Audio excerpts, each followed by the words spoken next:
What's going on, people? Welcome back to Double A FC, the holiday home of football. It's time for another match preview. Manchester United play Galatasaray this evening in their first home game of the Champions League for 23-24.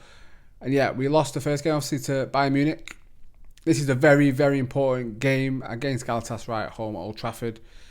73,000 people strong, back in Manchester United and Erik Ten Hag. Before we get into that properly, you know what you need to do. You need to like the video, subscribe to the channel, share it with your friends, with your postman, anyone you think might like it, share it. And yeah, let's get involved. Any comments, throw them my way. I'll read them. I mean, I read them all. There's literally only ever 4. So, you know, and I reply. So I'm nice like that. So if you want to comment, I will reply to your comment. That's absolutely fine. But yeah, I do have to say, obviously, the last video I did, I think it was the preview for Palace. I really do appreciate all the love that I am getting on this channel, the views, the subscriptions, and the likes, everything like that. I'm absolutely appreciative of it. First video on the channel that got 1,000 views, or over 1,000 views now, was the reaction to the Palace game, which tells you everything, doesn't it? You know, Manchester United losing brings the people in. So, you know, it's kind of a catch-22. I get views when United are rubbish. So, what do I want? I want United to win, obviously. So, no, but honestly, it means a lot for anyone watching and liking and sharing and subscribing. It's absolutely brilliant. So, thank you very much. Right, let's get into this preview, quick preview of what I think and where my head's at, I guess, as a Manchester United fan. Not been a good weekend. Not a been a good start to the week either. I think, you know, I'm quite used to United losing, and which is such a weird thing to say and admit and have to live through, especially given what I have seen as a Manchester United fan.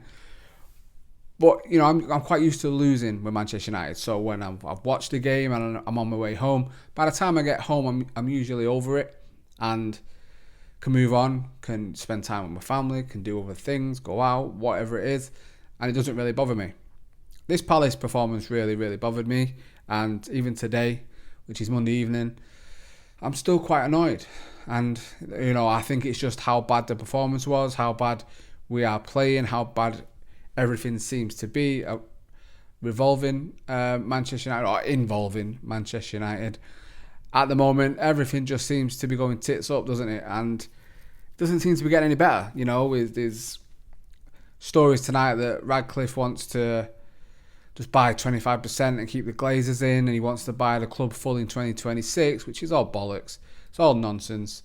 And I, you know, try my best to stay away from anything of that, because it's, you know, it's been 10 months. It's almost a year that we heard these leeches and rats wanting to sell, and they're still here, and they're still dragging this club down day by day. And I could do a whole video on that. I have done a whole video on that. But that's not what we're here for. We're here for the preview of our first home game in the Champions League this season. Can't wait for that. It is Galatasaray. It will be tough. They have got some great players. But it's like, where do we go as a club now? What do we do? Does Ten Hag make the changes that we think he needs to make? Does he have the balls to make them? That's yet to be seen. You know, the two players I think really are at the moment dragging us down are the captain and our main man, you know, the highest earner at the club. Bruno and Rashford, you know, I don't think it's a coincidence that we played so well on Tuesday against Palace, and then the Saturday they both come in. We're absolutely terrible again. And, you know, being at the ground and watching the game, within the first sort of action that Rashford had with the ball, he runs into the box. There's a pass on to Højlund, who's waiting for it in the box as a striker. Rashford dillies on it and dilly-dallies and messes up the move. And turned to my dad, said, we're in for a rough day today. I just knew from that action what kind of mood Rashford's in. At the moment, it's about me. I want to score. I want to win. I want to be the main man. I want to be this. I want to be that. It's all about me. And he doesn't want to create. As people are throwing really shit stats around about him, about not creating. His last assists of last 5 years. He's not a great passer of the ball. He's not a creator. He wants to score himself. He wants to be the main man. And that's just how he is. And I think you just have to kind of accept that now. I think I'm not overly bothered about him, like wanting to be this massive creator, because I don't think he is. I don't think he ever will be. But the problem is when his goals dry up, we're in trouble, aren't we? So I think that's where we are at the moment. The goals aren't there. He's not really contributing much to the team other than being frustrating and not helping the team in the right ways. But we're used to that with a lot of these players. They do play it within themselves and for themselves and not for the team, and that's what is happening right now. So that's why I'd like to see him dropped. Him and Bruno. I think Bruno's having a frustrating time, and there's players on the bench that are willing to come in and take these places and have a go. We've seen it with Mount the last 2 games. Been okay. Garnacho's looked good in the games that he's played. Both of these two should be getting starts. You know, Højlund has looked frustrated, not creating chances for a striker yet again. How many strikers have we had at this club where we cannot create chances for them? Højlund is going down that route, unfortunately, for him, and he's the only one that's going to get beaten with it because he's a £73 million player. And obviously the critics will come at him. You know, look, he's a waste of money, he can't score. The team don't want to create chances for him. The team don't want to put him in the positions for him to score. And, you know, I was speaking to a Palace fan over the weekend and they were like, I can't believe you have so much possession and don't create. How can you not be so creative with that much possession? I was like, well, the team aren't brave, first of all, in attacking positions. They're not willing to take a man on. They're not willing to pass and move. They're not willing to create space. And oftentimes, they wait on the ball too long and allow players to get back in and just get tackled or run out of ideas, and all very predictable. They don't play for each other. They are thinking about themselves a lot of the time, and they're just very predictable team. And like I say, don't really look to have a creative spark or any idea of what to do in certain positions. The crossing is terrible at set pieces, corners.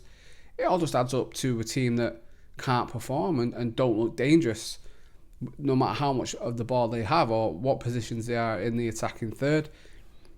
I expect a really tough game tomorrow. If we get on to the game a little bit, I expect a really tough game. Galatasaray, you know, are doing really well in their domestic league. I think they're second in their league.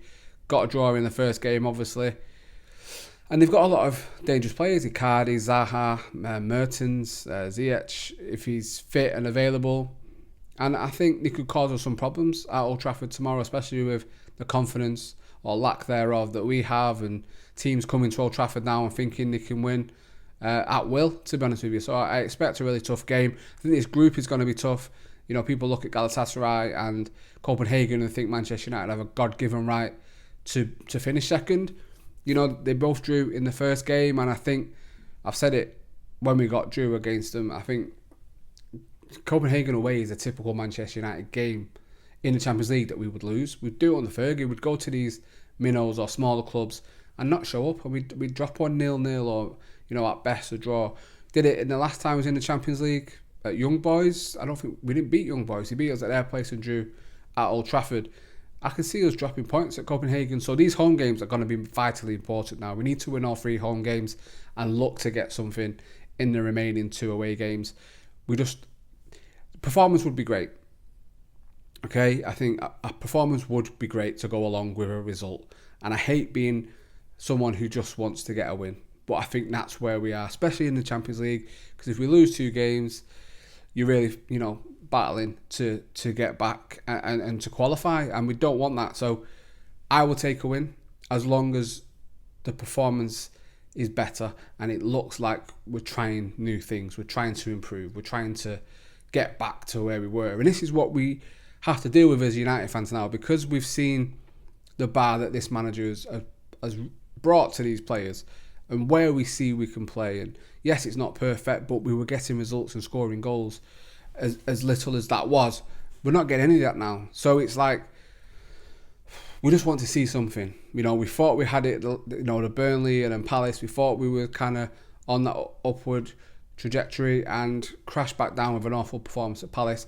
We have to pick ourselves up again now and really look to get something from this game and really stamp our authority in this group. And, you know, Bayern very well will come first. We have to make sure we're the second best team in this group. So the manager could make, several changes. I think I'd prefer not to see Amrabat at left back again, and a chance in midfield with Casemiro, and maybe give Mount that chance at the number 10, or he could play on the right or the left if he needs to. If there is no Rashford, but I just don't see him dropping the captain and the highest earner at the club. I think they both will play. So I think I would like to see Amrabat and Casemiro in the midfield, but it's like, who do you play in defence? There's no left backs at all. There's the logo there, and Lindelof at right back, and then Maguire comes in. I don't want it, but I wouldn't be mad at it as long as we have 4 defenders in the back, and we can finally see Amrabat play in midfield. I think I've seen some fans getting on his back already, and it's like, what are you wanting from the man? He's playing left back, but coming into midfield and doing a lot more than any other midfielder, and you're getting on his back after 2 games. It's absolutely ridiculous, and I think that's where the frustration lies with Manchester United fans at the moment. Speak about Delo as well. People are trying to cook me on Twitter or X, whatever you want to call it, because I think he's good. I don't think he's great, and performance I saw on Saturday clearly isn't what some people see on TV. Being at the stadium and seeing him on my side in the first half where I sit, 8 rows from the front, I can get a very good view of a player. He lacks a lot, and he lacks, for me, a lot of intelligence in his play. He gets caught out of position. He doesn't release the ball quick enough. Sometimes Pellistri was really frustrated that first half. He was being ignored by Delo in certain positions, or he wasn't getting the ball quick enough, and sometimes not at all. And that's really important for a right back and a full back to be looking to release their winger to get some balls into the box. I don't think he crosses well either. It's 1 in 6 that look like a good cross. But the main thing for me, and the reason why I called it out, and why I don't think he'll ever be a top level, I just don't think he has the footballing IQ. But he was constantly in that first half. Varane and Bruno were both telling him to stop being level with Varane and push up the pitch further when Varane had the ball and he's looking to release it to his right back to start attacks on that side. Too many times he was level with the centre back and being told to push up. How many times you need to be told before you start to do it? You know your instructions, you know what you're meant to do, you know what the manager's asked you to do, and you should know the ball's coming to you to get it up the pitch quick, because he comes into midfield, and again, I don't think he's technically sound enough to be doing that, where we've seen Amrabat do it and it's fine, and even Wan-Bissaka's better for me at it than he is. So it's just a combination of things, and the DDL were out, the low defence league, all trying to tell me that I don't know what I'm talking about, like I didn't see him with my own 2 eyes. I just don't think he's a good right back. He's just not a great one. I don't think, he lost his place in the team after the World Cup to a player that was dead and buried at the club that the manager was happy to let go in Wan-Bissaka. And I think if Wan-Bissaka was fit, he's holding the bench or he's playing left back, not in his favourite position. And I just expect more from him. We saw the purple patch he had before the World Cup, never really got that back after the World Cup had finished. And people talk about, he kept Cancelo at the team, but what's that? I don't care. It doesn't mean anything. Cancelo got kicked out of City, and Bayern Munich didn't even want him. Now he's at Barcelona on loan. So that means absolutely nothing to me. In a Manchester United shirt, he's not doing it, and he's not the only one. And I'm not calling out these specific players. I'm just giving you examples of what I want to see and what has stuck in my head in the last couple of games. And I want to see a lot better from this team. Hopefully we get it tomorrow. I think Galatasaray will pose threats, will be dangerous, and will look to counter us and frustrate us. And we've seen with this team, a low block can massively frustrate this team. And maybe we need to see them changes to try and unlock that. I'm not his biggest fan, but I'd like to see Mason Mount have a start at 10, Bruno on the bench, Garnacho, and even give Martial a shot up front. He's not looked out of the realms of looking okay in certain aspects. Let's see some changes and kick it up. I think there's something just released now that Bayern Day is meant to be starting, which is crazy to me. I mean, in a game that's so big and we need to win, to start Bayern Day seems like... I hope it's not true, because Onana needs to just be the constant number 1. There's no reason to take him out in a game this big. It's only going to add pressure to him to perform when he's in, which then may lead to mistakes, then leads to more people getting his back, uncertainty in the back 5. There's just no need for it, I think. And I hope them rumours turn out to be false and Bayern just holds bench. You are the number 2, even though you got the number 1 jersey, mate. Just stay there, because I think Onana is clearly the number 1, and you play him. And I think, Ten Hag did that a lot with De Gea last year. Maybe it was because he didn't really have anyone to back him up. You think it was Heaton and the kid Butland, obviously, and Dubravka as well for a short time, which was a nightmare. But De Gea was a constant, and I think he needs to do that with Onana. I just hope these rumours aren't true, and it is Onana. I couldn't even pick a lineup. I was going to try and do a predicted lineup, but I just think there could be so many changes. There needs to be some changes. I'm just going to leave it to see what the manager does and be surprised at that, and not trying to think about it too much. But I really need to see something from Manchester United tomorrow. We all need to see something from Manchester United tomorrow, because it's just not been good enough, and we need better, and we deserve better. So, yeah, I'll be there tomorrow. I'm going to look forward to watching United in the Champions League. It's been a season or two. Listening to that music, that's the best bit, innit? I could probably leave after hearing the Champions League music, to be fair. In the ground, it's something special as always. And yeah, let's hope Manchester United get the win. And I hope if you're watching it, you enjoy it, and they get the win for you as well. But yeah, that's pretty much all my thoughts on how we're feeling at the moment at Manchester United. It's looking a bit dire, it's looking a bit down. But hopefully the manager can kick these players up the arse, and we can start to perform, because we need to, and we need to very, very fast. So thank you for watching. If you've liked it, like it. If you didn't like it anyway. Subscribe to the channel, and I'll be back for more football content at the holiday home of football. Share it with your friends.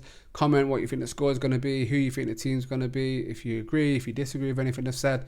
It's always great, and I always enjoy it. And yeah, again, thank you very much for the support so far. But as always, I will see you on the next one.